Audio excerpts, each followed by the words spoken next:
கிறிஸ்துவுக்குள் பிரியமானவர்களே, இந்த நாளுக்கான மாலை நேரம்னா அப்போஸ்தலனாகிய பவுல் எழுதின ரோமருக்கு எழுதின நிருபம் 1 அதிகாரம் 27வது வசனம். ரோமர் 1:27, ரோமன்ஸ் 1:27.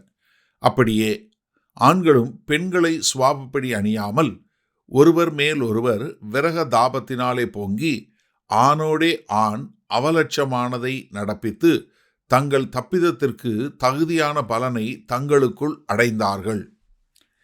இப்போ அடுத்து என்ன சொல்றாரு? அந்தபடியே எப்படி பெண்கள் எப்படி தங்களுடைய சுய விருப்பமான ஒரு சுபாவ விருப்பம் யார் மேலே இருக்கணும்? ஒரு ஆண் மேலே இருக்கணும்.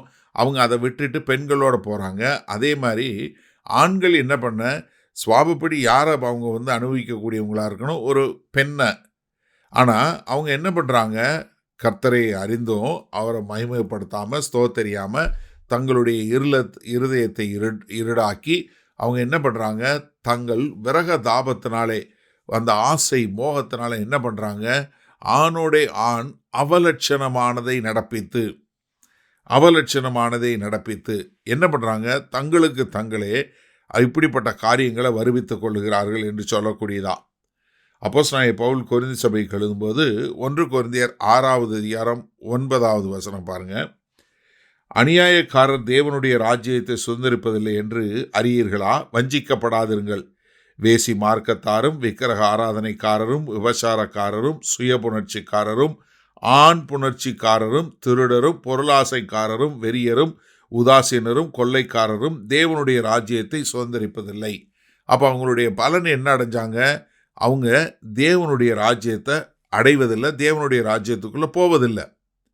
நீங்கள் எபேசியர் 5வது அதிகாரத்தில் 3வது வசனத்திலிருந்து பார்த்தீங்கன்னா, மேலும் பரிசுத்தவான்களுக்கு ஏற்றபடி வேசித்தனமும் மற்றெந்த அசுத்தமும் பொருளாசையும் ஆகிய இவைகளின் பேர் முதலாய் உங்களிலே சொல்லப்படவும் கூடாது.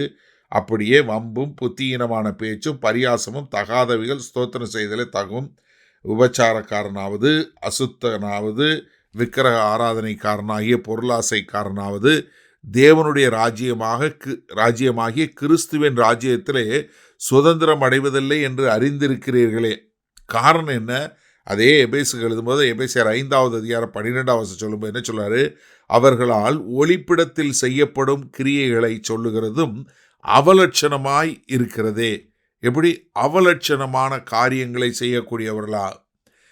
தீமோத்தேயுக்கு எழுதும்போது 1 தீமோத்தேயு 1வது அதிகாரம் 9-10 சொல்லும்போது, எங்களுக்கு தெரிந்திருக்கிறபடி நியாயப்பிரமாணம் நீதிமானுக்கு விதிக்கப்படாமல் அக்கிரமக்காரருக்கும் அடங்காதவர்களுக்கும் பக்தி இல்லாதவர்களுக்கும் பாவிகளுக்கும் அசுத்தருக்கும் சீர்கட்டவர்களுக்கும் தாய் தகப்பன்மார்களை அடிக்கிறவர்களுக்கும் கொலைபாதகர்களுக்கும் வேசி கள்ளருக்கும் ஆண் புணர்ச்சிக்காரருக்கும் மனுஷரை திருடுகிறவர்களுக்கும் பொய்யரும் அடுகிறோம். அப்போ என்ன?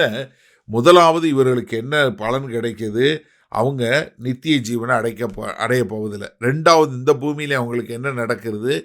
அவர்களுக்கு பல்விதமான நோய்கள், இப்போ எய்ட்ஸ் மாதிரி பலவிதமான நோய்கள்னால அவங்க அழிந்து போகக்கூடிய ஒரு காரியத்தை நம்ம பார்க்குறோம்.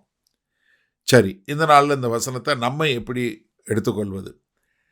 அதாவது 2, முதலாவது அவங்களுக்கு தேவனுடைய ராஜ்யத்தில் அவங்க சுதந்திரிக்க போவதில்லை. அது நித்திய காலத்துக்கு நடக்க போகிறது. இப்போ பூமியில் இருக்கும்போது அவங்க நல்லபடியாக வாழ போகிறாங்களா? கிடையாது. பூமியில் இருக்கும்போது பலவிதமான அசுத்த நோய்கள் என்று சொல்லக்கூடிய இன்றைக்கு எய்ட்ஸ் எவ்வளோ பெரிய ஒரு பிரச்சனை, அவங்கள எந்த அளவுக்கு அழிக்கக்கூடியதாக இருக்கிறது. நான் சமீபத்தில் ஒரு டாக்டர்கிட்ட பேசி கொண்டிருக்கும்போது பெத்தாலஜி, அவங்க இந்த இறந்து போனவர்களுடைய சடலத்தை ஆராய்ச்சி இல்லை அவங்கள இது பண்ணக்கூடிய ஒரு டாக்டர், அவர்கிட்ட பேசிகிட்டு இருக்கும்போது சொன்னார், அதாவது ஒரு ஹோமோசெக்சுவல், ஒரு ஆண் புணர்ச்சிக்காரருடைய சரீரத்தை ரொம்ப ஈஸியாக பார்த்ததுமே எங்களால் சொல்ல முடியும். ஏன்னா அவங்க சரீர பிரகாரமாக அவர்கள் தங்கள் சரீரத்தை எப்படி கெடுத்து வைத்திருக்கிறார்கள் என்பதை பார்த்தாலே தெரியும். எப்படி பார்த்தாலே அப்படி அருவருக்கத்தக்க மாதிரி இருக்கும் அப்படின்னு சொல்லக்கூடியதா. அப்போ சிந்திச்சு பாருங்கள், ஒரு கர்த்தர் எவ்வளவு ஒரு சுவாபத்தின்படி நம்மை அனுபவிப்பதற்கு காரியங்களை கொடுத்திருக்கிறாரு. ஆனால் இன்றைக்கோ அதை நாம் கெடுக்கும் விதமாக சாத்தான் அவருடைய இருதயங்களையும் அவங்களுடைய எண்ணங்களையும் கெடுத்து கிறுக்குள்ள கேடுள்ள காரியங்களை செய்யக்கூடியது. காரணம், அவர்கள் தேவனுடைய சத்தத்தை கேட்டு மனம் திரும்புறதில்லை.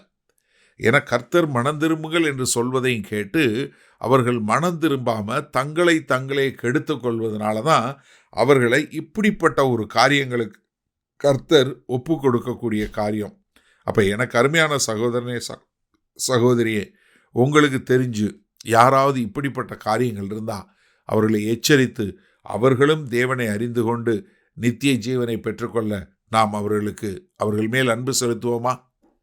மகா கிருபையும் இரக்கம் நிறைந்த எங்கள் அன்பின் தகப்பனே, உம்முடைய அநாதி கிருபை ஆண்டவரே, எங்களை ரட்சித்து எங்களை வழிநடத்தி வர்றீங்க.